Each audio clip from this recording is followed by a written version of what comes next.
प्रथम खंड पंचम अध्याय, श्लोक नंबर 103, 104, 105।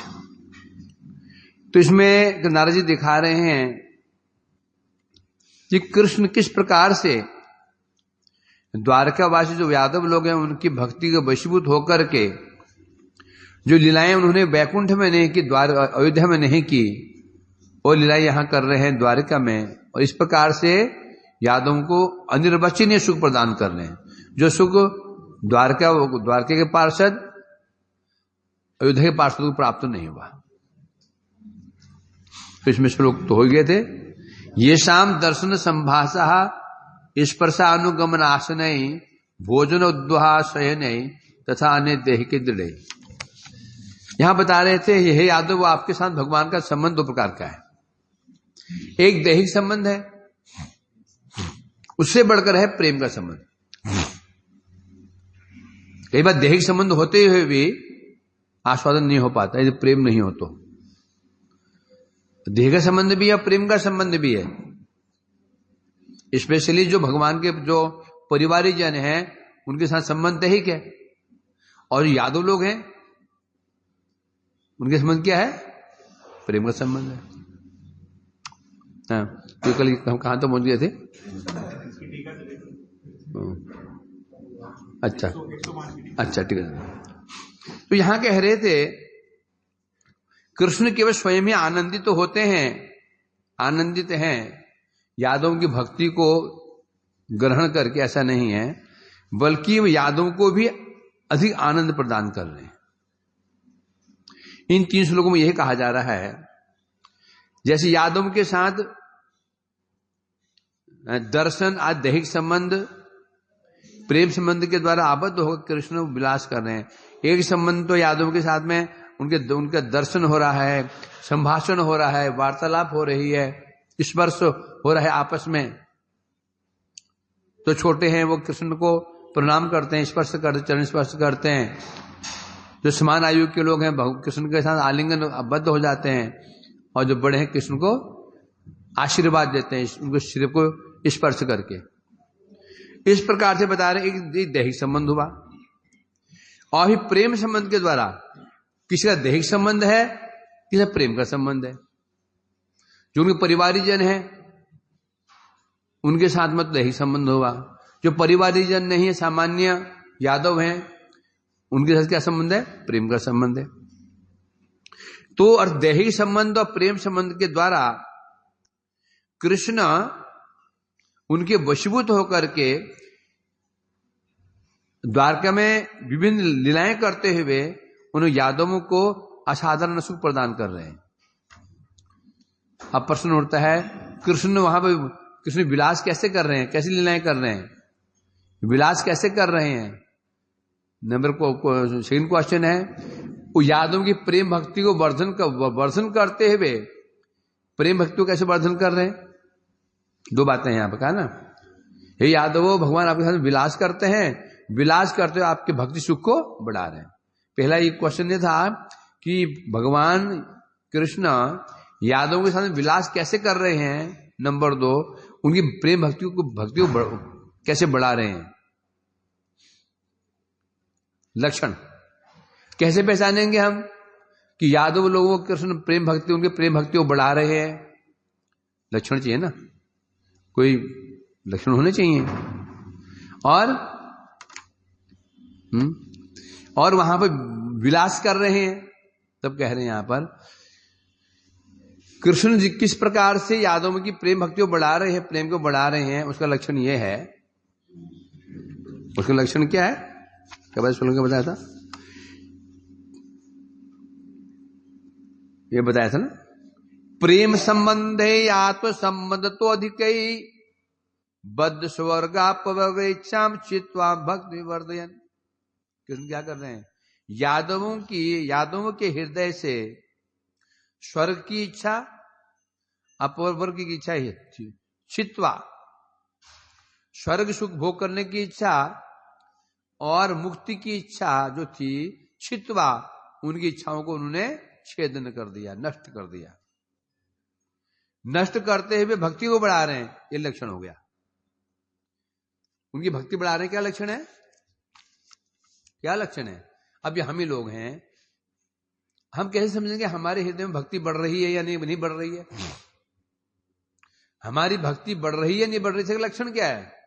यदि भक्ति बढ़ेगी तो हमारे अंदर जो ये भोग की इच्छाएं हैं ये दूर होनी शुरू हो जाएगी। यदि हमारी भक्ति बढ़ रही होगी, उसका लक्षण है हमारे जो विभिन्न प्रकार की कामनाएं हैं, वासनाएं हैं, है ना, विषय भोग करने की इच्छा है, ये इच्छाएं कम होनी शुरू हो जाएंगी, तो समझो भक्ति बढ़ रही है। यदि ऐसा नहीं हो रहा है, इच्छाएं दिन दुगनी रात चौगुनी प्रगति कर रही है, इच्छाएं कम तो क्या होंगी और बढ़ रही है। मैं आचार्य बन जाऊं, मेरे हजारों शिष्य हो जाए, मेरा नाम हो जाए, सर्वत्र मेरा डंका बज जाए, यदि इच्छा बढ़ती चली जा रही है तो समझो भक्ति बढ़ नहीं रही है। भक्ति नहीं बढ़ रही है तो क्या बढ़ रहे हैं? अपराध बढ़ रहे हैं। ये अपराध का फल है। भक्ति करते हुए जो हृदय में कामना वासनाएं बढ़ रही हैं तो निश्चित रूप में उपशाखा, क्योंकि उपशाखा क्या है? भुक्ति की इच्छा, मुक्ति, ये उपशाखाएं हैं। भक्ति करने तो मतलब क्या होना चाहिए? हम भक्ति कर क्या होना चाहिए? हृदय में क्या होना चाहिए? भगवान की सेवा कैसे करूं, कैसे भगवान की सेवा मिल जाए, भक्तों की सेवा कैसे मिल जाए, भक्तों का संग कैसे प्राप्त हो, धाम कैसे जाऊं, नाम रुचि कैसे हो, ये भक्ति, ये भी इस शाखा है भक्ति की, है ना। जब खेत में जब बीज बोते हैं तो फसल के साथ साथ में कुछ खरपतवार पैदा हो जाता है, खरपतवार कहते हैं उसको, और बिल्कुल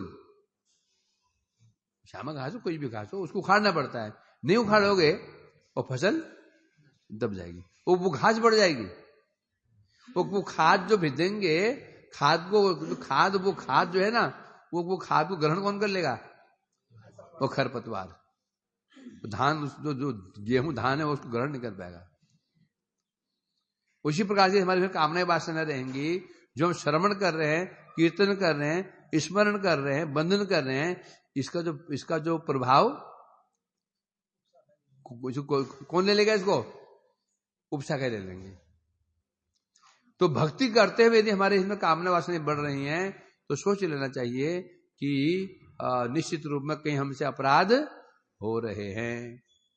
अपराध रहने के कारण भक्ति का जो मुख्य फल हमको दिखाई नहीं पड़ रहा है।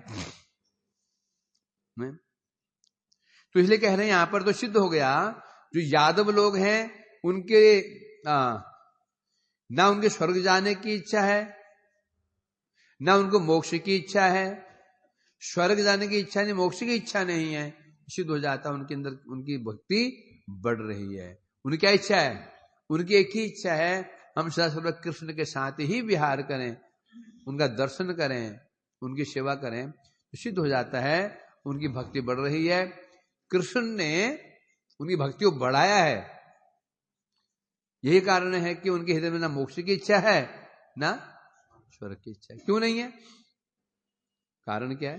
क्योंकि स्वर्ग जो प्रसिद्ध है, क्यों प्रसिद्ध है?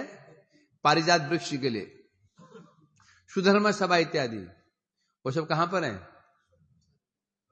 सब यहां पर द्वारका में। द्वारका में लाए ना उनको, तो द्वारका में वो चीज मिलेगी उनको, तो वहां की याद क्यों आएगी?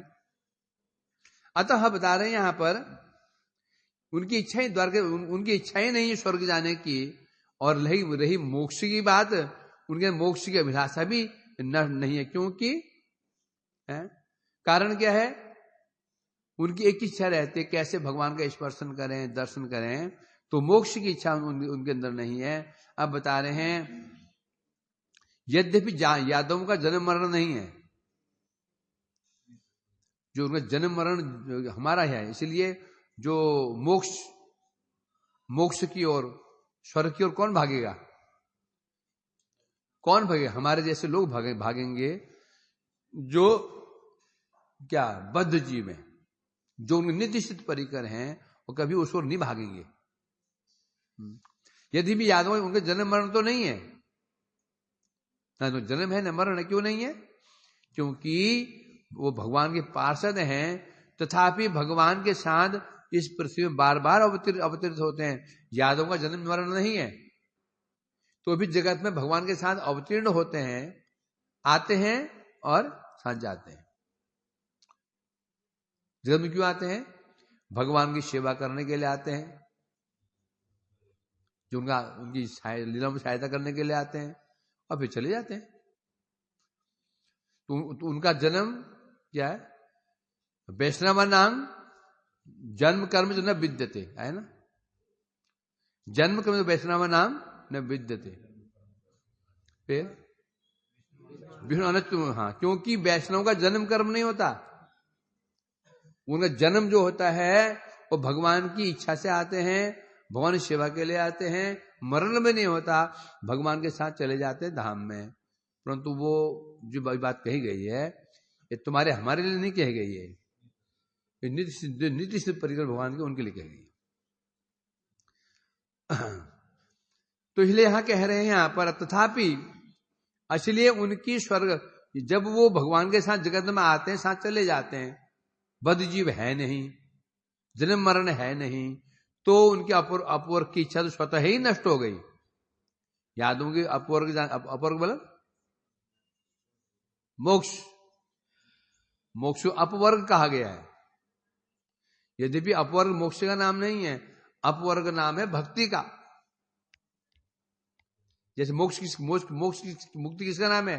मुक्ति है, भक्ति का नाम मुक्ति है? अनन्य क्या है? भगवान के प्रति अनन्य निष्ठा ही मुक्ति कला कहलाती है। जो मुक्ति वास्तव में मुक्ति नाम है, भक्ति का नाम ही वास्तव में मुक्ति नाम है। उसी अपवर्ग जो है वास्तव अपवर्ग नाम है भक्ति का। बोलो क्यों अपवर्ग? अप मने दूर, वर्ग मने वर्ग।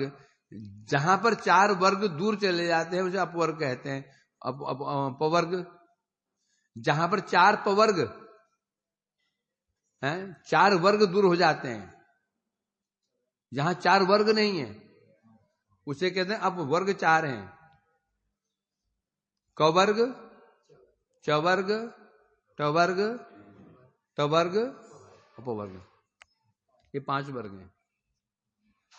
व्यंजन जो व्यंजन हैं उनमें पांच वर्ग हैं। 25 कितने व्यंजन कितने हैं बोलो?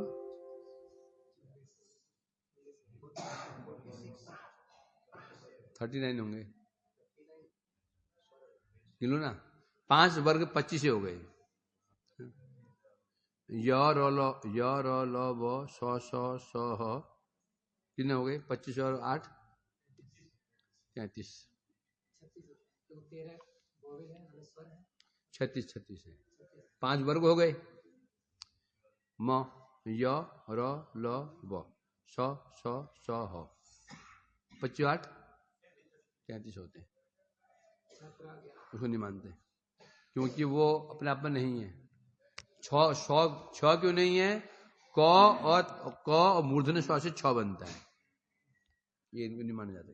ये व्यंजन में है नहीं, ये स्वतंत्र नहीं है, ये 33 बन जाते हैं। वैसे 36 बोल देंगे। इसलिए कह रहे हैं यहां पर तो पांच वर्ग हैं, कवर्ग, चवर्ग, टवर्ग, तवर्ग है ना। जो इन पांच वर्गों से ऊपर पवर्ग पवर्ग है ना, पवर्ग अपवर्ग पवर्ग, पांच पवर्ग है। प फ ब भ म। पवर्ग का अर्थ क्या है? नहीं, पराभव। जो असुर का, आइए बैठ जा, आजा तू बैठ जा, अगली बात कर दे। मैंने क्या बोला?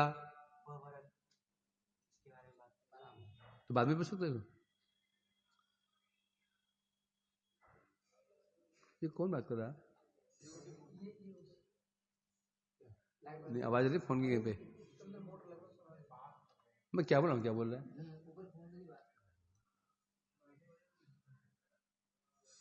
अच्छा कुछ बात है। पवर का अर्थ है पराभव, जो असुरों का पराभव करते हैं।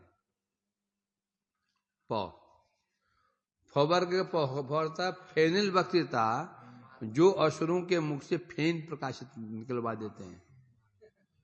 भौ से होता है जो बंधन कर देते हैं, भौ से जो भय पैदा कर देते हैं, मौ से मृत्यु। तो ये उसे कहते हैं 5 वर्ग है। अपवर्ग क्या होगा? इससे ऊपर ना उनका पराभव होता है,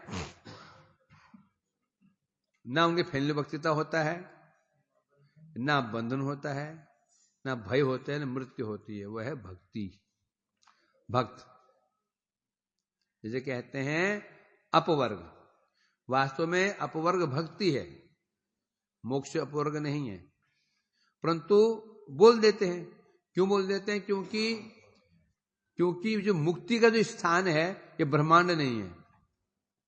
जो मोक्ष है, मोक्ष जो है ब्रह्मांड के बाहर की वस्तु है, इसलिए उसको बोल देते हैं अपवर्ग। नहीं तो अपवर्ग वास्तव में भक्ति ही अपवर्ग है। इसलिए कह रहे हैं यहां पर। तो सिद्ध हो गया यादवों की भक्ति भगवान कैसे बढ़ा रहे हैं। लक्षण क्या है? लक्षण यह है यादवों के अंदर न स्वर्ग की इच्छा है, न मुक्ति की इच्छा है। तो सिद्ध हो गया, तभी संभव है। बिना हृदय में भक्ति के बड़े भोग की इच्छा, मुक्ति की इच्छा दूर हो ही नहीं सकती। लाख चेष्टा करें हम लोग, लाख बड़े तपस्वी हुए हैं। सौभरी ऋषि से तपस्वी हुए हैं, विश्वामित्र जैसे तपस्वी हुए हैं। सौभरी ऋषि जो कि जल के नीचे रह गए, काली हरद में जल के नीचे रह करके जल समाधि में बैठ के तपस्या करते थे। क्या बच पाए थे? सामान्य और नर मादा मछली को संग करते हुए देखा तो हृदय में काम वासना भड़क गई। बाहर निकले, 49 लड़कियों से शादी कर ली। मानधाता के 49 लड़कियों से शादी कर ली। विश्वामित्र इतनी कठोर तपस्या उन्होंने की, मेनका की बस एक पायल की झनकार से टूट गई।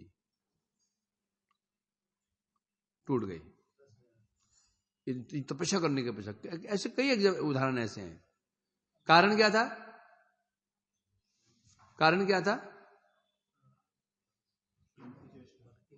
भक्ति नहीं थी, अपनी चेष्टा से कर रहे थे, है ना। और भक्ति में क्या है? भक्ति में ये है, भक्ति का चस्का एक बार जीव को लग जाता है, ये फिर भोग, ये मोक्ष उसको तुच्छ प्रतीत होते हैं, तुच्छ है। इसलिए कह रहे हैं यहां पर। तो सिद्ध हो गया यादवों के अंदर मोक्ष वांछा नहीं है, भोग वांछा भी नहीं है, और स्वर्ग वांछा नहीं है। सिद्ध हो गया उनकी भक्ति बढ़ रही है, भगवान उनकी भक्ति बढ़ा रहे हैं। इसलिए कहा जा रहा है और कृष्ण के साथ उनका जो संबंध दुष्छेद्य है। कृष्ण के साथ यादव का संबंध दुष्छेद्य, अर्थात जिस मन को तोड़ना संभव नहीं, उसे दुष्छेद संबंध है। कैसे संबंध है? शयन, भोजन, विहार। उनके साथ क्या कर रहे हैं? कभी इधर तुम वहां उसको क्या देख रहा है? आगे हो जाए ना, कमर टूट जाएगा। आराम से हो रहा है, भागवत सुनेंगे लोग।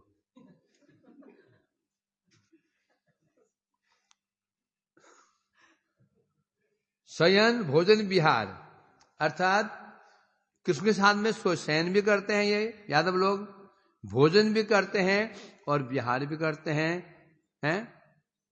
अब ऐसा लग रहा है शयन, भोजन, विहार, तो ये संबंध ये लौकिक जैसे हैं। उन्हें बैठे खाना, उनके सोना, घूमना फिरना, बातचीत करना, ये तो जड़ जगत में ऐसा होता है, ये संसार में ऐसा होता है। तो ये तो कौन सी विशेषता हो गई? जगत में हम रहते नहीं क्या? एक व्यक्ति सोता है, दोस्तों से सोता है, खाता पीता है, घूमता फिरता है, तो कौन सी बड़ी बात हो गई? ऐसा लग रहा है। बता रहे हैं यद्यपि ऐसे लग रहा है शयन भोजन विहार आदि जगत में होता है, तो यादव का भी ऐसे ही दिख रहा है।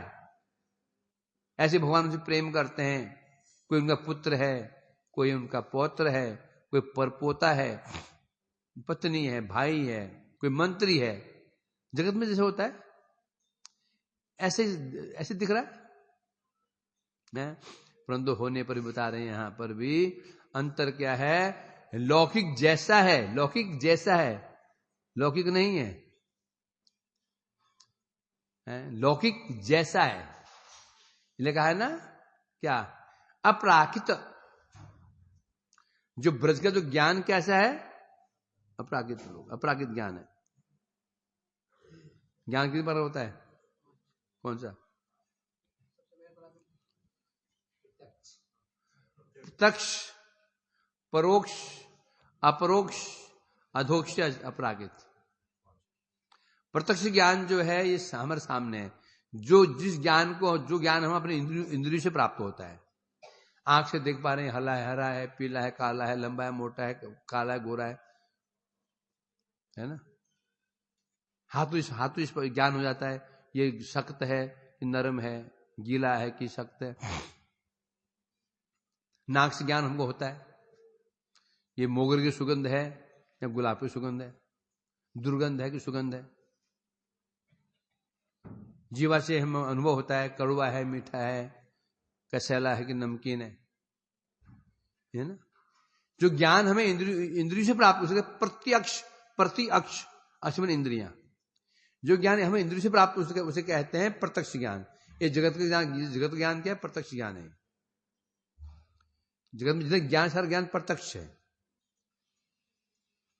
अर्थात इंद्रियों से इस ज्ञान को हम अर्जन करते हैं। परोक्ष, जो ज्ञान परोक्ष, अक्ष माने इंद्रियां, इंद्रियों से ऊपर है, जिसको हम प्रत्यक्ष अनुभव नहीं कर पाते हैं, वह है स्वर्ग। जो स्वर्ग आदि ज्ञान क्या है, परोक्ष है, परोक्ष, पर अक्ष, इंद्रियों से, नाक से हम स्वर्ग को देख सकते हैं ना, ऐसा अनुभव कर सकते हैं।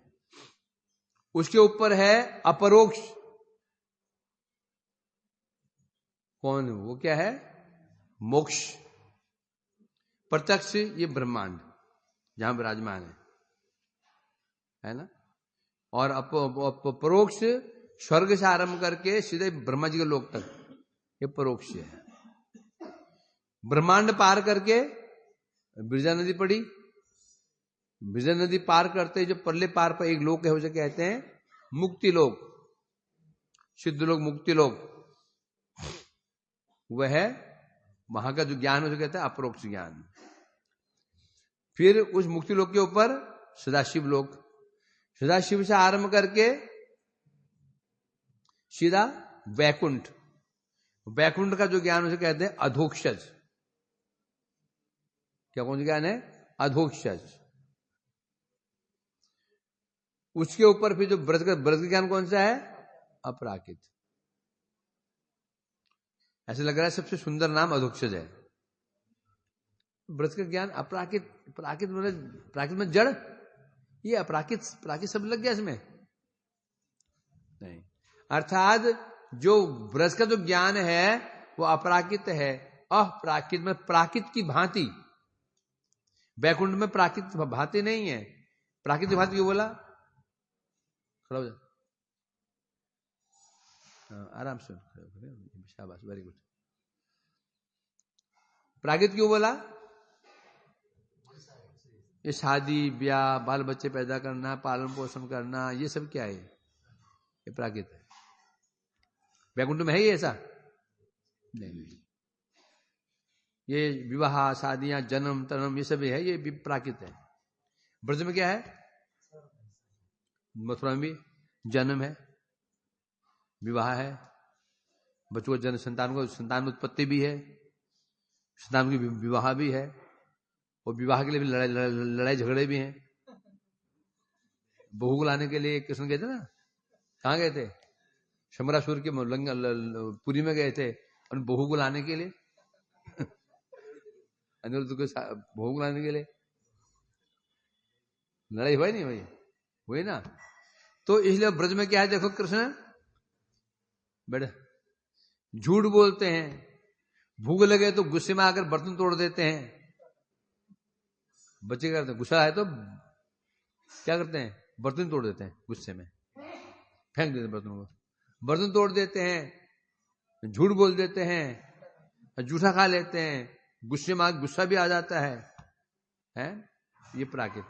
तो ब्रज में सब ये है ये, परंतु इसलिए कहते हैं, तब तो बोले तो ब्रज तो बिल्कुल जड़ जगह जैसा हो गया, नहीं है। इसलिए बोला अप्राकृत, प्राकृत जैसा, प्राकृतवत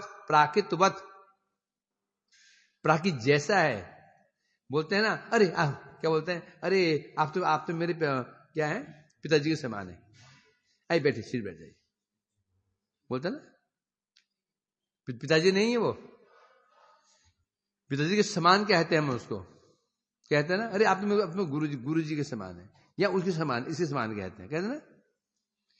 तो पिताजी नहीं है, परंतु कद काठी में या उम्र में या कुछ पिताजी के समान है।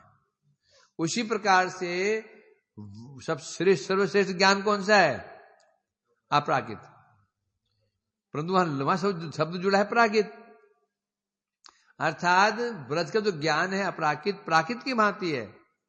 वही जन्म है, वही बच्चे जो करते हैं शैतानियां, सब वहां कृष्ण कर रहे, परंतु अप्राकृत इति, प्राकृतवत इति अपराकृत।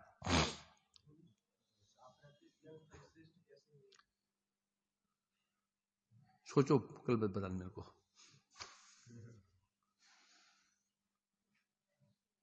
वैकुंठ से ब्रज श्रेष्ठ क्यों है, रसो वैसा, रस है, समझा कि नहीं। ब्रज में क्या है, रस है, रस।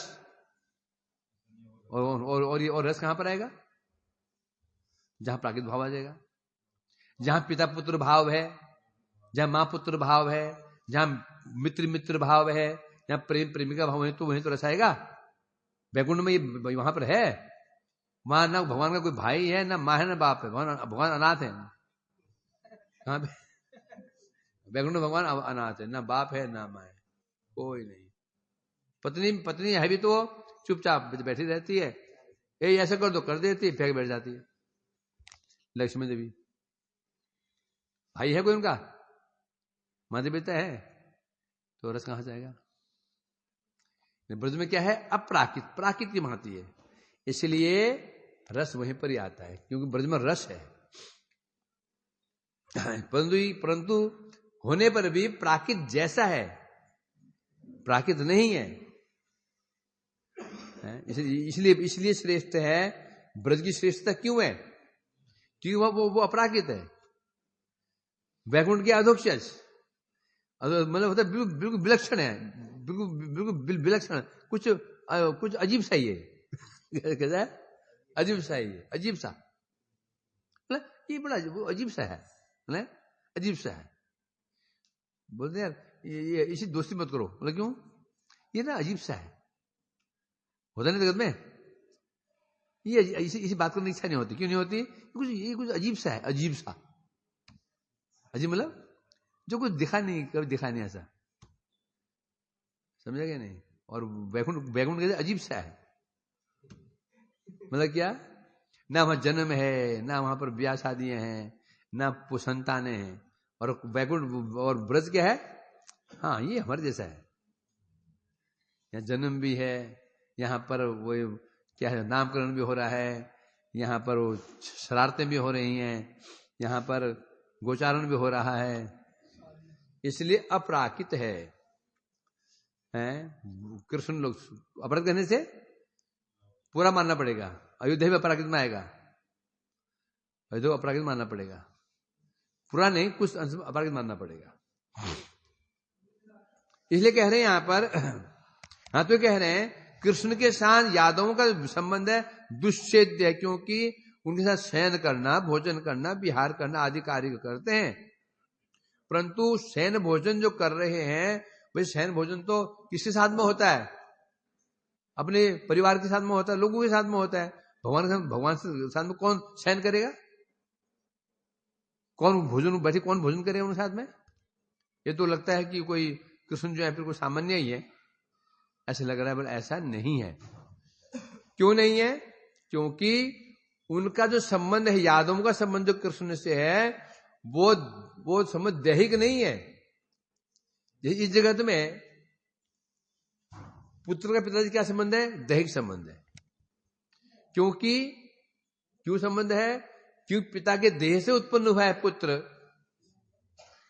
यदि पिता मर जाएगा, संबंध खत्म। या वो मर जाएगा तो वो मर जाएगा, दो एक मरेंगे, संबंध खत्म। परंतु यहां पर क्या हो रहा है?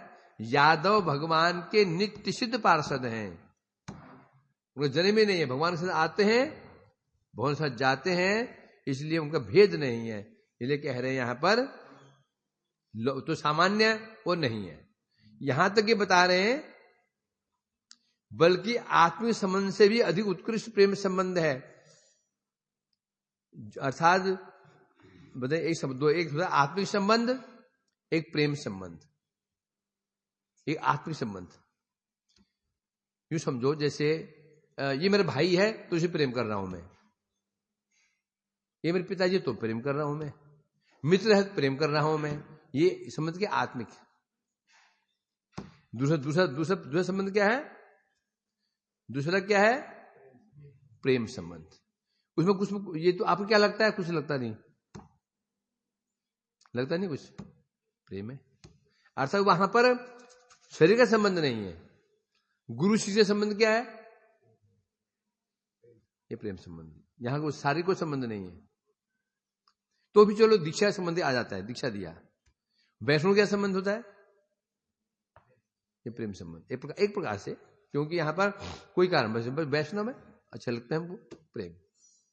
दर्शन करें, उनकी सेवा करें, बस वैष्णव में अच्छा लगता है हमको, प्रेम। तो इसलिए कह रहे हैं यहां पर आत्मिक संबंध का अर्थ क्या है? जैसे आत्मा के साथ परमात्मा का संबंध होता है। आत्मा पहले क्या रिजेक्ट किया? स्वर्ग आदि भोग। फिर रिजेक्ट किया? मोक्ष। अब रिजेक्ट करेंगे योग, है ना?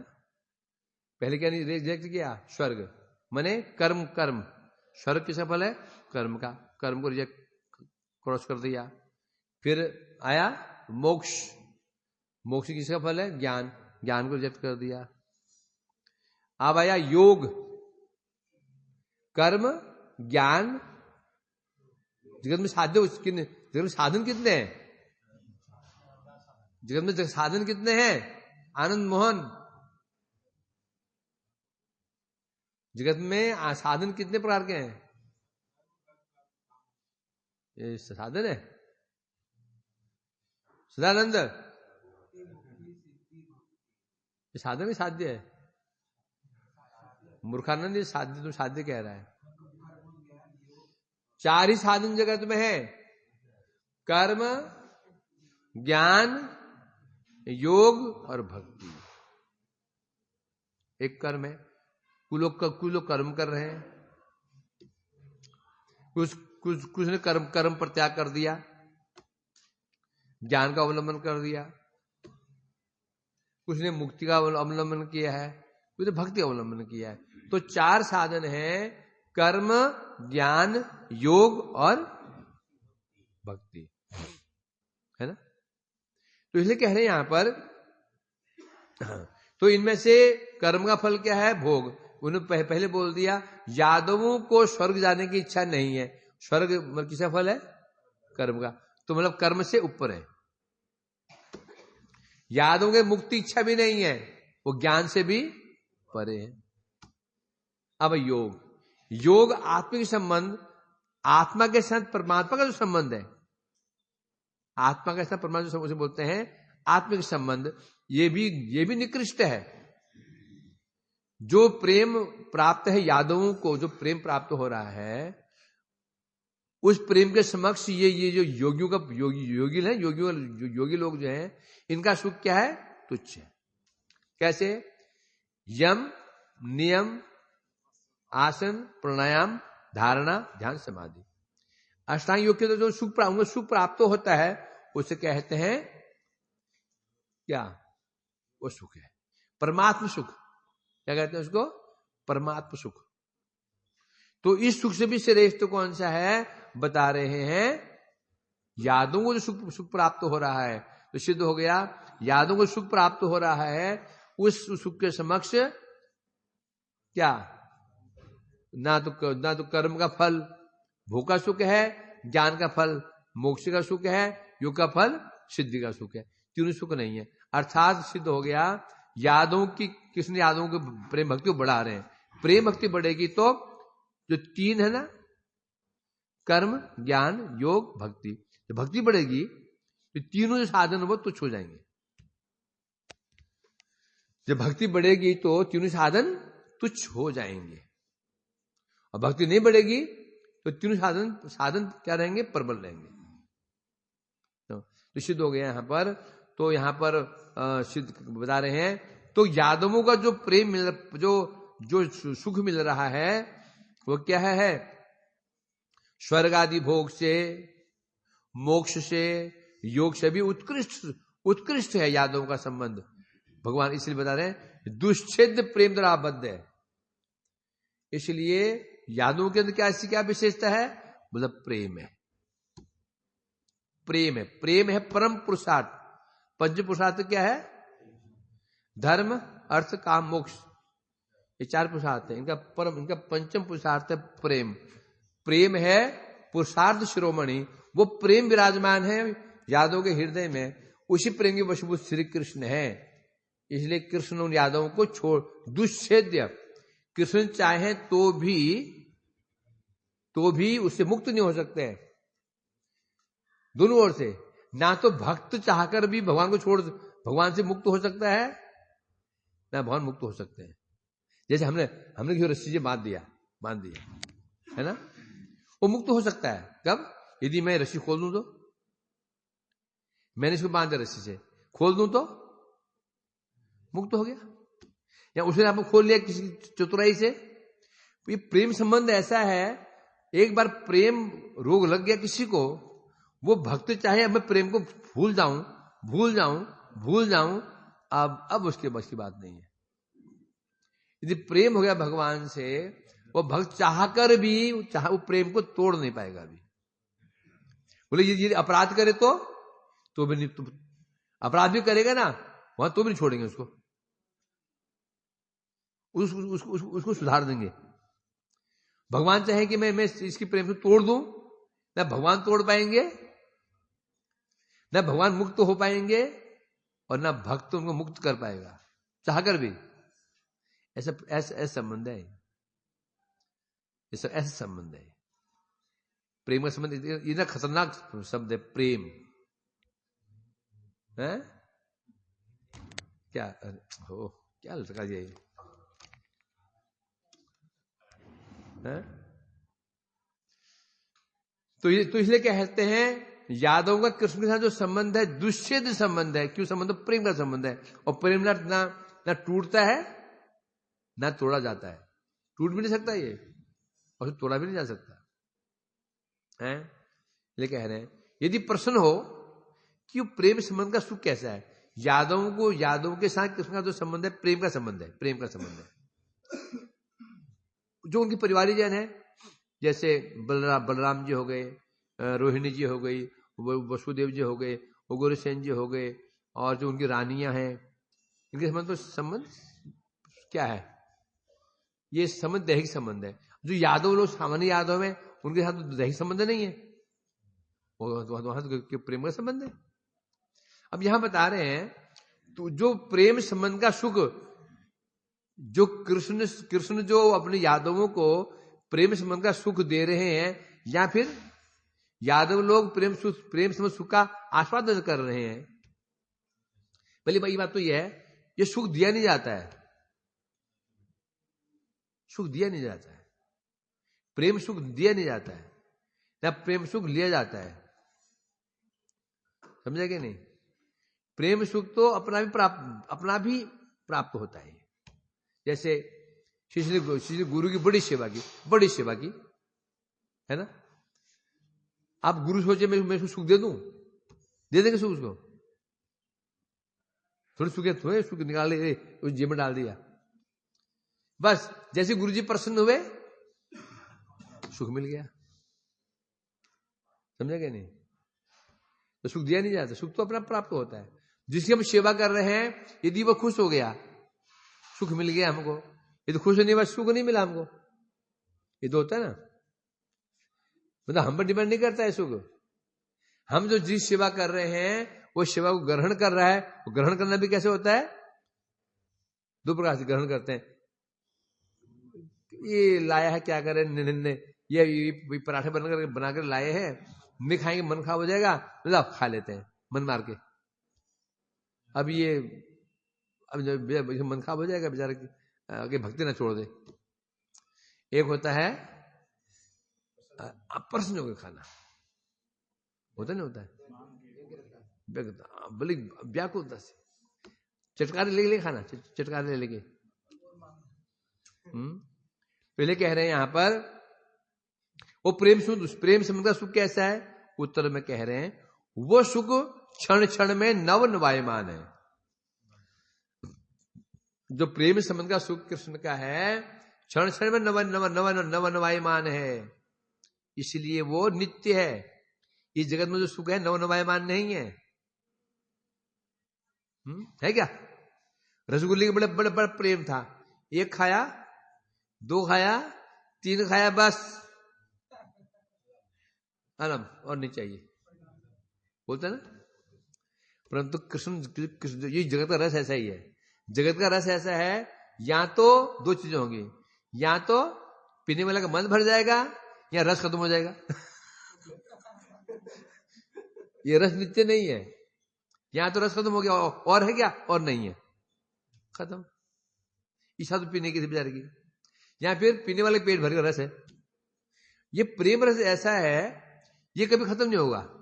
और जो पी रहा है ना उसका कभी मन भरेगा, है ना। विचित्र बात, रस पिए जा रहा है, रस का सागर है। सागर खत्म होता है? और पीने वाला उसका इतना रस पिएगा, पेट है कि क्या इसका, समुद्र है। अरे पिए जा रहा है, जिन्हें पी रहा है प्यास और बढ़ रही है,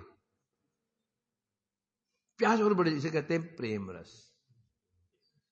अच्छा तुमको लगा नहीं है, लग गया तो ना समस्या खड़ी हो जाएगी।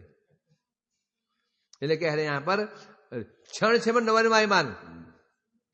जैसे हम भाई तुम कोई जूस पी रहे हो, उसे मन क्यों उब जाता है? क्योंकि एक जैसे ही हो, पीते पीते मन उब गया। पहले तुमने केवल लस्सी पी,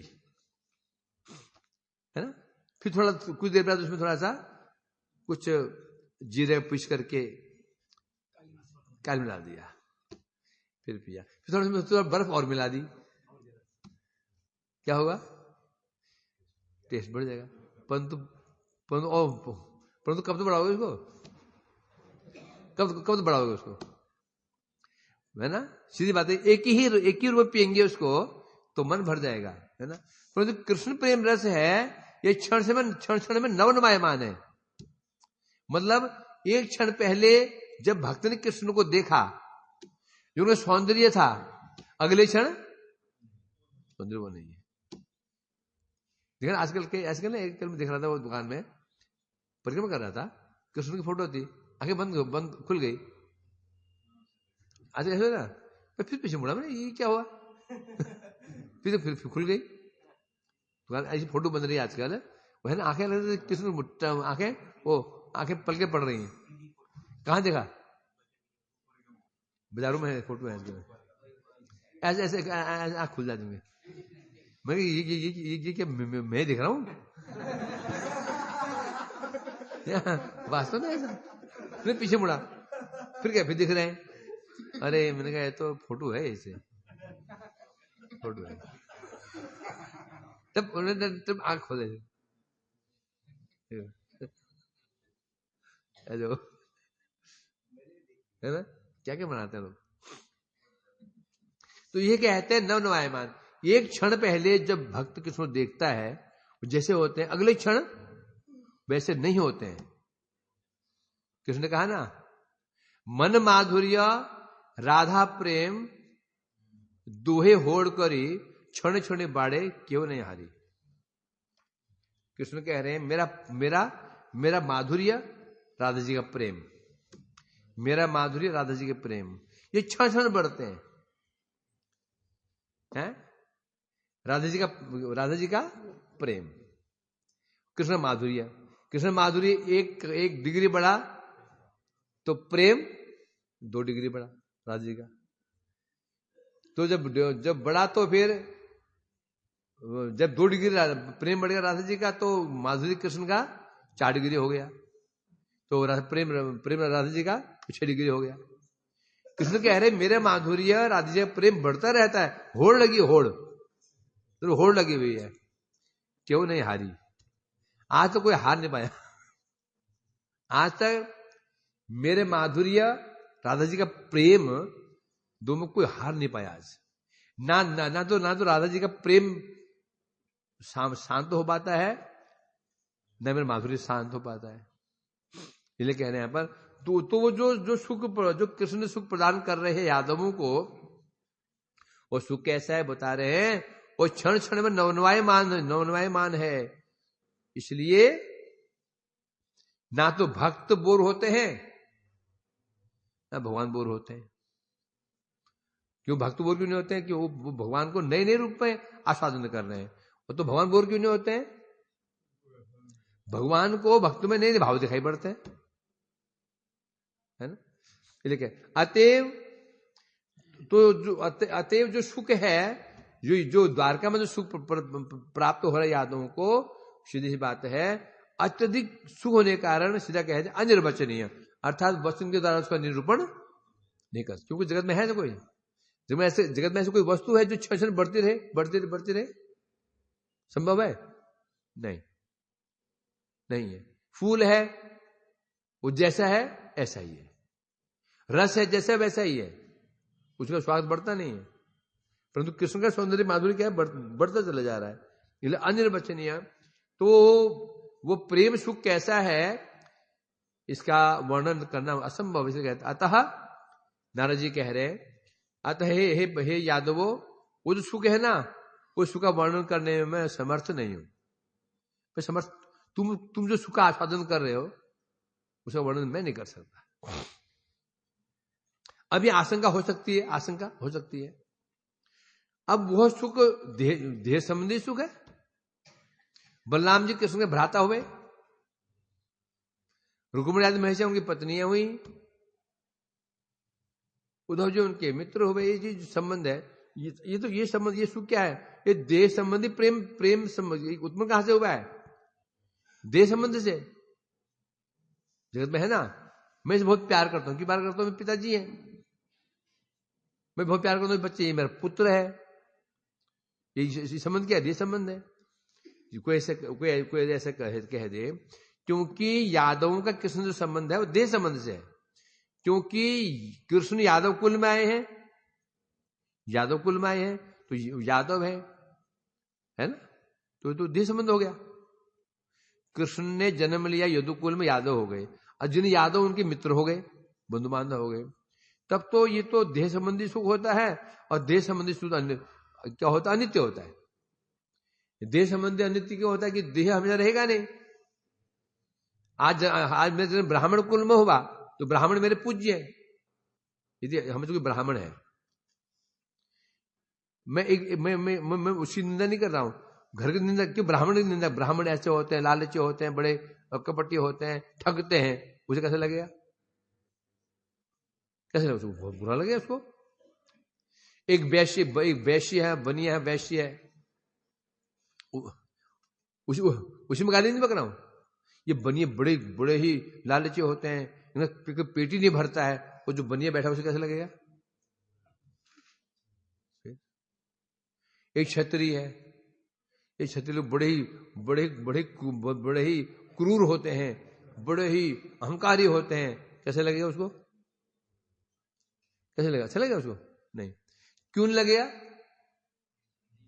देह संबंध है, क्योंकि क्षत्रिय कुल में उसका देह उत्पन्न हुआ है, इसलिए कोई उसको तोड़ नहीं सकता। कोई क्षत्रिय कुल से उस संबंध को तोड़ ही नहीं सकता है।